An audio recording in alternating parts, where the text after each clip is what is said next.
ओम शांति। आज का वरदान है, एक व्रता के राज को जान, वरदाता को राजी करने वाले, सर्व सिद्धि स्वरूप भव। एक व्रता के राज को जान, वरदाता को राजी करने वाले, सर्व सिद्धि स्वरूप भव। सर्व सिद्धि स्वरूप भव, ये वरदान आज बाबा ने हमें दिया।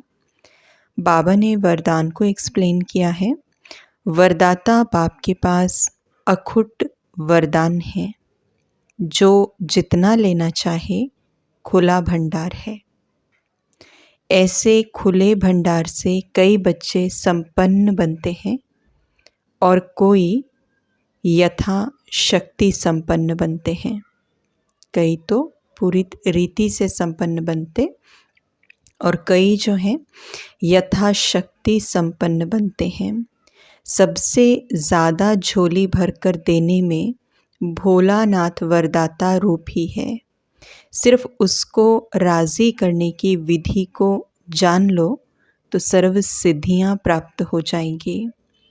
वरदाता को एक शब्द सबसे प्रिय लगता है, ये विधि है।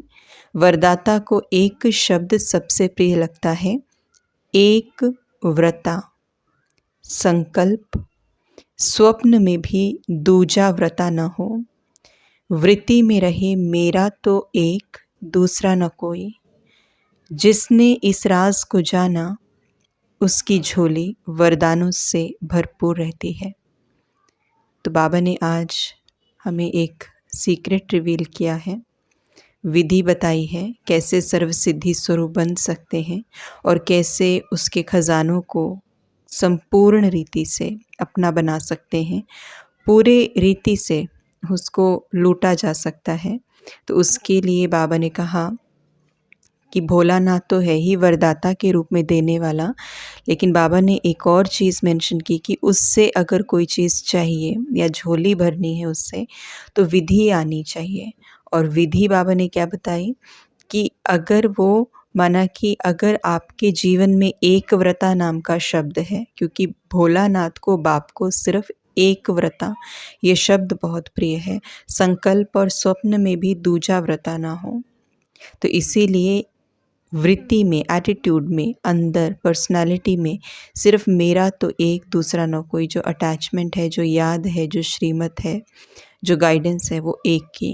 तो जिसने बाबा ने कहा कि इस राज को जान लिया, उसकी झोली वरदानों से अपने आप भरपूर रहती है। परमात्मा की शक्तियाँ, प्यार, ज्ञान, वरदान जो भी उसके पास है, सुख संपत्ति जो भी उसका वर्षा है, वो कम्प्लीटली मेरा हो जाता है जब मैं एक व्रता के राज को जान लेती हूँ।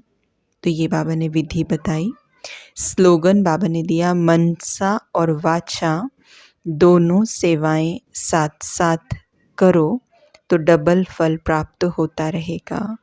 मनसा और वाचा दोनों सेवाएं साथ साथ करो तो डबल फल प्राप्त होता रहेगा। क्यों? क्योंकि कई बार जब हम कोई कार्य करते हैं या सेवा कर रहे हैं या घर पे भी कोई कार्य कर रहे हैं, तो सेवा बेसिकली है क्या कि जब भी हम कोई कार्य कर रहे हैं, उस कार्य में अगर हम अच्छा भाव ऐड कर दें, उस कार्य में अगर हम इच्छा मात्रम विद्या की स्थिति को ऐड कर दें, तो वो कोई भी कार्य है सेवा बन जाएगा।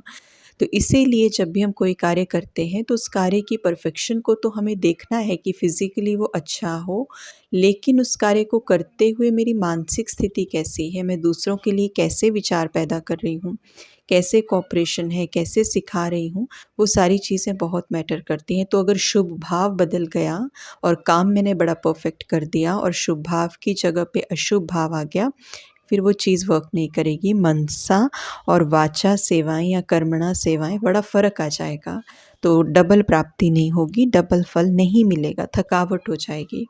तो इसीलिए सेवा जो भी हम करें उसमें विशेष ध्यान की व्यर्थ और नेगेटिविटी से दूरी और केवल शुभ भावनाओं के साथ हम उस सेवा को, उस कार्य को करें।